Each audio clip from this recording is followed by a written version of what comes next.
Hello guys, welcome back to my channel. ನಾನು ಮಾಡ್ತಾ ಇರೋ 30 ಡೇಸ್ 30 ಸ್ನ್ಯಾಕ್ಸ್ ರೆಸಿಪಿಯಲ್ಲಿ ಇವತ್ತು ಡೇ 10 ಎಗ್ ಚಿಪ್ಸ್ ಆಮ್ಲೆಟ್ ಮಾಡ್ತಾ ಇದ್ದೀನಿ. ಬನ್ನಿ ಹೇಗೆ ಮಾಡೋದು ಅಂತ ನೋಡ್ಕೊಂಡು ಬರೋಣ. ಮೊದಲಿಗೆ ಒಂದು ತವಾ ಇಟ್ಕೊಳ್ಳೋಣ. ಸ್ಟವ್ ಮೇಲೆ ತವಾ ಬಿಸಿ ಆಗ್ತಿದ್ದಂಗೆ 2 ಸ್ಪೂನ್ ಎಣ್ಣೆ ಹಾಕೋತಾ ಇದ್ದೀನಿ. ಎಣ್ಣೆ ಬಿಸಿ ಆಗ್ತಿದ್ದಂಗೆ ಒಣಮೆಣಸಿನ್ಕಾಯಿ ಬೀಜಗಳನ್ನ ಹಾಕೋತಾ ಇದ್ದೀನಿ. ಸುಮ್ಮನೆ ಜಸ್ಟ್ ಒಂದು ಫ್ಲೇವರಿಗೋಸ್ಕರ, ಫ್ಲೇವರ್ ಚೆನ್ನಾಗಿ ಕೊಡುತ್ತೆ ಇದು. ಒಂದು ಅರ್ಧ ಸ್ಪೂನ್ ಅಷ್ಟು ನಾನು ಅಚ್ಚ ಖಾರದ ಪುಡಿ ಹಾಕೋತಾ ಇದ್ದೀನಿ. ನೀವು ನೋಡ್ತಿರ್ಬೋದು. ಅದೇ ತವ ಮೇಲೆ ಅದನ್ನು ಸ್ಪ್ರೆಡ್ ಮಾಡ್ಕೊಳ್ಳೋಣ. ಸ್ಪ್ರೆಡ್ ಆಗಿದ ನಂತರ ನಾವು ತಂದಿಟ್ಕೊಂಡಿರೋ ಚಿಪ್ಸ್ ಇದ್ರೊಳಗಡೆ ಹಾಕೊಳ್ಳೋಣ. ನಿಮ್ಗೆ ಯಾವ ಚಿಪ್ಸ್ ಅವೈಲೇಬಲ್ ಇರುತ್ತೆ ನೀವು ಅದನ್ನೇ ಹಾಕೋಬೋದು.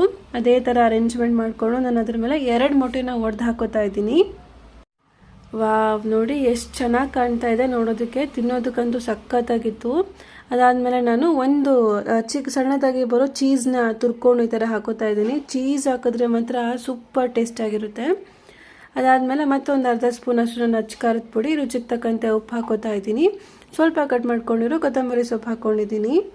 ವಾವ್, ನೋಡಿ ಸಕ್ಕತ್ತಾಗಿತ್ತು. ನಿಜವಾಗ್ಲೂ ಈ ಸ್ನ್ಯಾಕ್ಸ್ನ ನೀವು ಟ್ರೈ ಮಾಡಲೇಬೇಕು. ಟ್ರೈ ಮಾಡಿ ಹೇಗಿದೆ ಅಂತ ನನಗೆ ಕಮೆಂಟ್ ಬಾಕ್ಸಲ್ಲಿ ತಿಳಿಸ್ಕೊಡಿ. ಸ್ವಲ್ಪ ಬೇಯ್ತಿದ್ದಂಗೆ ನಾವು ಅದನ್ನು ಒಂದೇ 2 ನಿಮಿಷ ಆಗುವಷ್ಟು ನಾವು ಇನ್ನೊಂದು ಸೈಡು ಬೇಯಿಸ್ಕೊಳ್ಳೋಣ. ವಾವ್, ಸರಿಯಾದ ರೀತಿಯಲ್ಲಿ ಸಖತ್ತಾಗಿ ಬೆಂದಿದೆ. ಸಖತ್ತಾಗಿದೆ ನಿಜವಾಗ್ಲೂ. ಮನೆಯವರೆಲ್ಲರೂ ತುಂಬ ಇಷ್ಟಪಟ್ಟರು ಈ ಸ್ನ್ಯಾಕ್ಸ್ನ.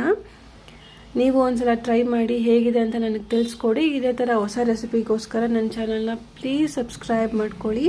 Thank you for watching.